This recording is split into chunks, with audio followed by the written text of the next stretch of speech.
cerveau a trop d'onglets ouverts? T'as l'impression de courir après ton agenda plutôt que de le piloter? Stop, respire. Bienvenue dans Ça papillonne, le podcast qui ferme les fenêtres inutiles pour redonner de l'espace à ton intuition et de la clarté à ton business. Je suis Roselle Lemarchand, formatrice en efficacité professionnelle depuis plus de 5 ans. J'ai accompagné plus de 500 personnes en formation. Mon métier aujourd'hui, c'est d'aider les entrepreneurs indépendantes à transformer leurs habitudes de travail. Mais attention, ici, on oublie les méthodes rigides, les théories fumeuses et les listes de tâches qui culpabilisent. On mise sur le bien-être, le plaisir et surtout l'efficacité réelle. Chaque semaine, je t'invite à faire un pas de côté. On va parler organisation, bien sûr, mais surtout intention et recul. Mon approche, elle est opérationnelle, réaliste et concrète. Mon objectif est simple, que chaque épisode te donne des leviers actionnables pour rendre tes heures de travail plus qualitatives sans ajouter une once de charge mentale supplémentaire. Ici, on expérimente, on partage nos expériences et on simplifie pour mieux piloter son quotidien. Que tu sois en plein rush ou en moment de calme, installe-toi confortablement et laisse-toi guider vers une efficacité plus sereine, plus engageante et redoutablement efficace. Alors si tu es prête à remettre de la clarté dans tes idées et à passer à l'action, on y va pour l'épisode de la semaine. C'est parti! Salut et bienvenue dans ce nouvel épisode de Ça papillonne. Alors je suis désolée, j'ai pas été très réactive la semaine dernière, mais j'ai animé et des fois j'ai un petit peu de mal à tout conjuguer et c'est vrai que le podcast vient après. Je pense que vous ne m'en voudrez pas. Parce que je prône justement le fait de faire les choses quand ça nous fait du bien. Donc là, j'avais envie ce matin et la semaine dernière, j'avais pas la tête à faire un épisode. Donc voilà, j'applique ce que je dis. Donc la semaine dernière, j'étais en formation. Alors pas toute la semaine, mais une journée, je suis allée à Locmariaquer. Alors pour les personnes qui ne connaissent pas, c'est dans le 56 au sud d'Auray. Entre Auray et Vannes en fait, en grosso modo, mais c'est au sud d'Auray et un endroit extraordinaire où on a mangé le midi avec vue sur le port, tout aligné sur un petit muret. C'était vraiment génial. J'ai hâte d'y retourner fin avril. Tout ça pour dire que donc j'étais partie en formation et évidemment j'avais toujours mon mauvais avis négatif qui était en tête depuis les 2 semaines d'avant et je me dis bon, j'espère que là ça va bien se passer. Et donc là, direct, comme d'habitude, j'ai demandé pendant un petit tour, pendant l'accueil du démarrage de la première journée qui va durer à peu près 1 heure, cet accueil avec l'inclusion de toutes les personnes dans le groupe. Je demande pendant ce temps-là qui souhaitait venir à cette formation. Donc il y a personne qui a été forcé à venir. Et toutes les personnes qui étaient là, soit ont demandé à être présentes, soit en ont discuté avec leur responsable, mais elles étaient tout à fait d'accord pour être là.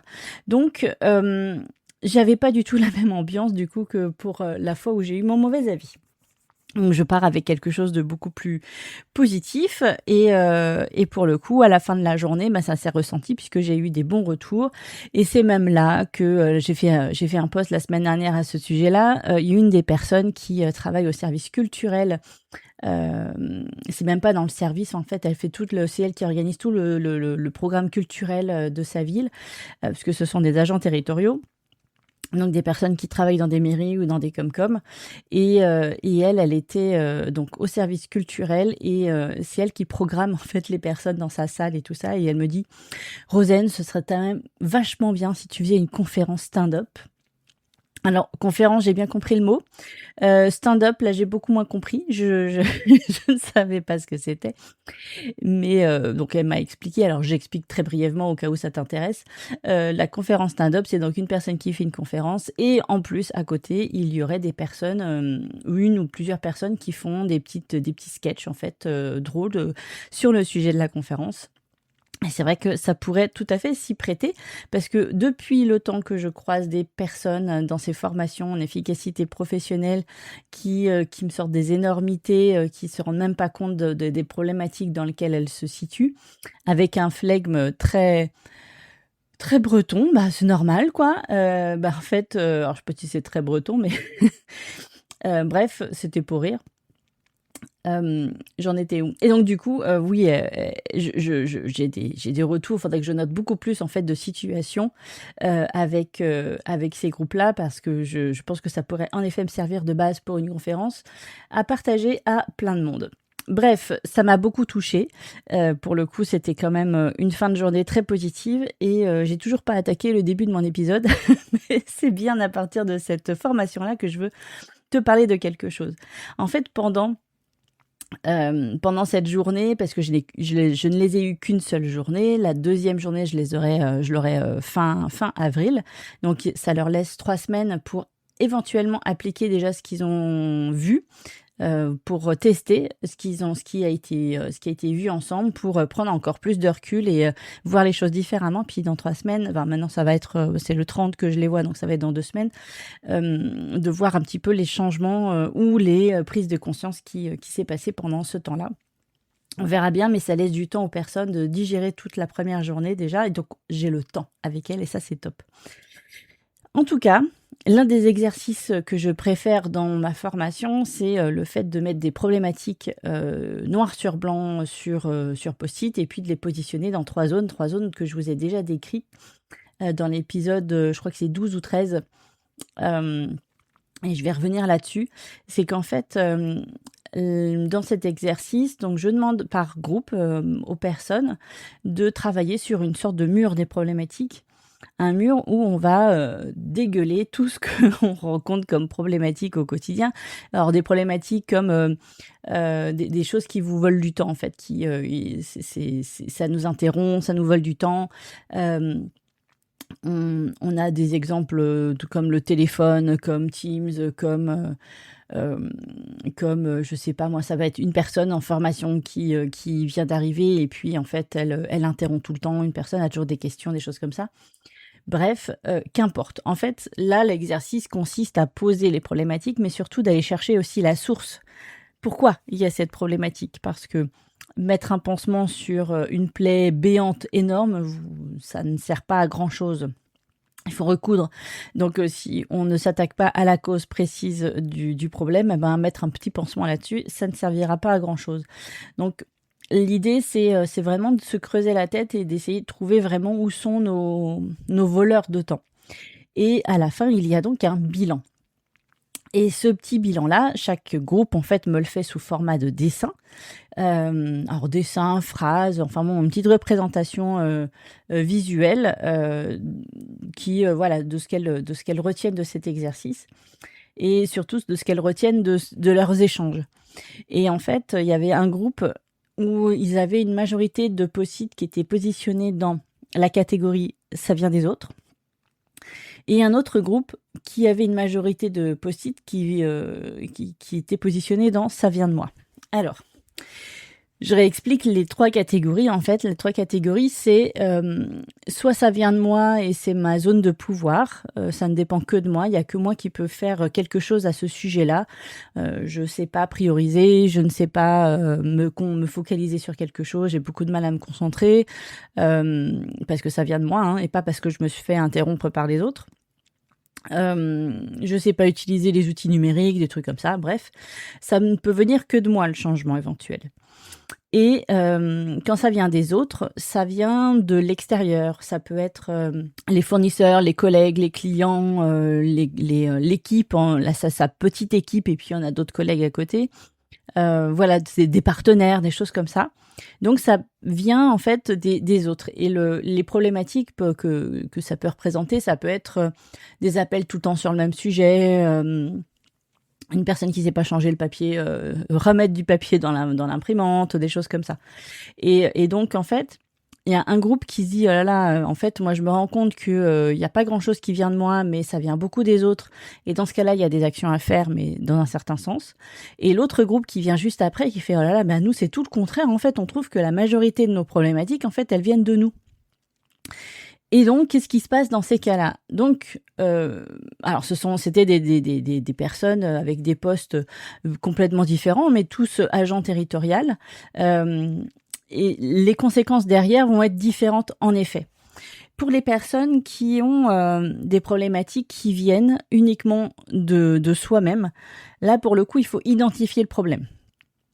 et comme d'habitude, on ne change que là où ça gratte. Donc si ça les dérange d'avoir certains biais, certaines problématiques, ça, des problèmes de concentration, des choses comme ça, de priorité, il faut vraiment avoir l'envie de changer parce que le cerveau n'aide pas du tout à ce qu'on change. Donc il va tout faire pour que ce soit le plus confortable possible. Donc il va faire en sorte que on ne change rien. Et pourtant, ça gratte chez nous. Et on voit bien que ça nous pose problème. Alors, il faut trouver les bonnes solutions, les bonnes actions qui nous correspondent. Et en aucun cas, moi, je vais leur apporter... alors, je peux leur apporter des idées, mais je ne vais pas leur apporter la solution, dans le sens où je ne vais pas leur imposer la solution. C'est aux personnes de choisir le chemin qu'elles veulent prendre. Donc là, elles ont... alors, pour le coup, elles trouvaient qu'elles avaient un avantage, c'est qu'elles n'avaient qu'à travailler sur elles-mêmes et beaucoup moins à travailler avec les autres. Et l'avantage de travailler sur soi, c'est que ça ne dépend que de soi. Donc là, les personnes qui étaient concernées par ça avaient aussi mis sur leur petit récap, leur papier récap, une Superman, une Superwoman. En fait, elles étaient 3 filles, donc elles ont fait une cape de Superwoman. Et comme dit si bien ma chère collègue et amie Sandrine Pierre, on va enlever le slip sur le legging parce que Superman et Superwoman ont donc un slip qui est voyant sur le legging et une super cape. Mais en fait, dans la réalité, ce n'est pas possible. On n'est pas Superman, on n'est pas Superwoman. Ça n'existe pas, donc on fait avec ce qu'on peut, mais on sera imparfait et il faut l'accepter. Et donc, il va falloir remettre le slip sous le legging pour arrêter de se dire qu'on doit être parfait partout. Et donc là, il y a donc un petit sujet à travailler de leur côté sur la perfection, sur le... Alors, il y a des choses qui sont tout à fait améliorables, hein. En effet, les priorités, ça se gère et je leur ai expliqué cette première journée comment ça se passait. Et elles sont reparties avec déjà des clés. Mais si dans leur tête, en fait, tout doit être parfait, ça peut être long comme chemin. Et puis l'autre groupe, donc qui avait des problématiques qui ne venaient que des autres, eux aussi, en fait, ils se disaient, c'est bon, ça vient pas de moi. En fait, ça les rassurait, ça ne vient pas de moi. Ouf. Et là, encore une fois, un petit peu de perfection qui vient par-dessus ça. Cette envie de bien faire et d'être soulagé vraiment qu'on n'est pas en faute, je trouve que c'est aussi assez pertinent en fait de partager, parce que d'un côté on se dit ça vient de moi, donc je peux travailler sur moi, c'est bon, ça va être facile. Et de l'autre, ça vient des autres, c'est bon, je suis bien. Deux états d'esprit complètement différents. Et en tout cas, pour eux, en fait, pour ce groupe-là, ils avaient donc des problématiques à régler en équipe, en groupe. Et en fait, c'était le gros sujet, ce sera surtout de s'organiser en équipe, de comment est-ce qu'on peut travailler ensemble et mieux travailler ensemble. Et ça, c'est quelque chose évidemment que je peux faire, mais que pour cette formation ce n'est pas du tout prévu. Donc, il faudrait faudrait les accompagner autrement. Et donc, moi, je vais leur dire et je vais leur redire que bien sûr, je suis à leur disposition pour ça. Mais comme quoi, en fait, les personnes ont quand même mis le doigt sur le fait qu'il était important de savoir s'organiser ensemble en équipe pour pouvoir avancer ensemble. Et il y a toutes les problématiques qui sont à travailler de toute façon. Celle qui vient de soi et celle qui vient des autres, donc l'équipe, l'entreprise, les collaborateurs, les fournisseurs, les clients, les partenaires, tout ça, il y a des règles à poser, un cadre à poser pour bien travailler ensemble. Et puis, il y a une dernière catégorie, donc que je décortique quand même beaucoup plus dans l'autre épisode, c'est la catégorie sur laquelle les choses, on ne peut rien faire, en fait. Ce sont les données d'entrée. C'est un sujet, ça va être une problématique où on n'a pas absolument du tout la main. S'il n'y a pas de solution, en fait, c'est un fait. Et c'est ça le titre de mon épisode. S'il n'y a pas de solution, c'est un fait. Et ça, c'est mon amie Lucille qui m'avait dit ça. S'il n'y a pas de solution, s'il n'y a pas de porte de sortie, en fait, c'est juste un fait et il faut que ça glisse presque. En fait, c'est plus facile d'accepter un fait que de s'énerver contre, si on a l'espace dans son esprit pour le faire. Si on diminue en fait ces problématiques sur soi, et qu'on se sent mieux dans sa peau au travail. Si on diminue les problématiques qui viennent des autres et qu'on améliore le cadre de travail et l'organisation avec l'équipe, dans ce cas-là, on a plus l'espace pour travailler ensemble et accepter en fait les problématiques qui viennent de l'extérieur. Et quand je dis extérieur, ça peut être une panne de courant, des problèmes informatiques, un nombre d'appels incalculable, des choses comme ça, où on n'y peut rien. Et comme on n'y peut rien, ça ne sert à rien de s'énerver, de se monter le bourrichon, de se vexer. Il y a rien à faire en fait. C'est là et il faut l'accueillir. Et en fait, dans les interruptions que l'on peut, la quantité d'interruptions que l'on peut rencontrer dans sa journée, si on diminue ses problématiques à soi, les problématiques avec l'équipe, on a plus d'espace et plus de temps à consacrer à ces problématiques éventuellement qui viennent au-delà. Et d'accueillir en fait, c'est comme ça, j'ai 300 appels par jour, et je gère. En fait, c'est comme ça, mon travail, il est comme ça. Donc, c'était très important dans cette première journée et à chaque fois, ça l'est de poser en fait un regard sur ces problématiques que l'on rencontre au quotidien. Et je t'invite toi aussi à faire cet exercice si tu l'avais pas fait à l'époque. Donc, c'est hyper simple en fait. Tu prends des post-it, tu mets toutes les problématiques qui te mangent du temps au quotidien. Sur les dernières semaines, par exemple, ça peut être une bonne base. Donc, une problématique par post-it, histoire de les positionner dans 3 catégories. Ce qui vient de moi, où j'ai eu complètement le pouvoir. Ce qui vient des autres, où je peux éventuellement avoir une influence dessus. Et ce sur quoi je ne peux rien, vraiment, c'est un fait, il n'y a pas de solution. Ça va dans cette 3e catégorie. Et tu verras que si tu travailles un petit peu sur déjà ce qui vient de toi et que tu recadres le travail avec les autres, et il y a de fortes chances pour que les tâches ou les interruptions ou les problématiques sur lesquelles on ne peut rien, ce soit plus facile à les accepter, à les accueillir. Donc voilà, et si tu as un souci là-dessus, n'hésite pas, tu sais bien que moi je peux t'accompagner en direct, en individuel à ce sujet-là, à trouver en fait les problématiques qui te travaillent au quotidien, qui te challenge, qui te perturbe, qui te gratte un peu, et puis trouver en fait les bonnes solutions, les bonnes idées pour toi et ta situation. Voilà. Je vais rester là-dessus. Et écoute, de toute façon, on se retrouve, j'espère, la semaine prochaine, si je trouve le temps de le faire. Normalement, oui, je vais d'ores et déjà réfléchir à ce prochain épisode. Et puis, on reparlera de cette formation que je fais à Locke Maria Care, puisque je les vois le 30 avril.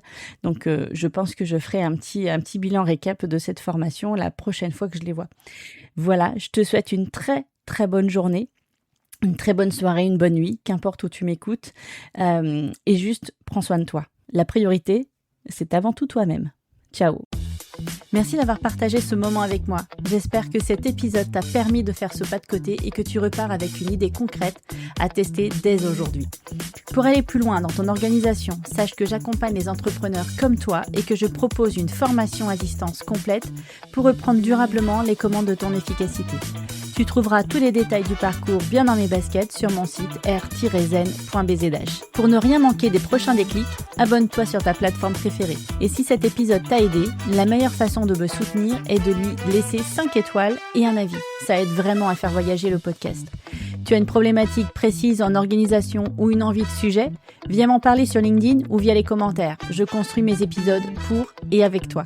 D'ici là, prends soin de ton temps et de ton énergie. On se retrouve la semaine prochaine pour une nouvelle exploration. Salut!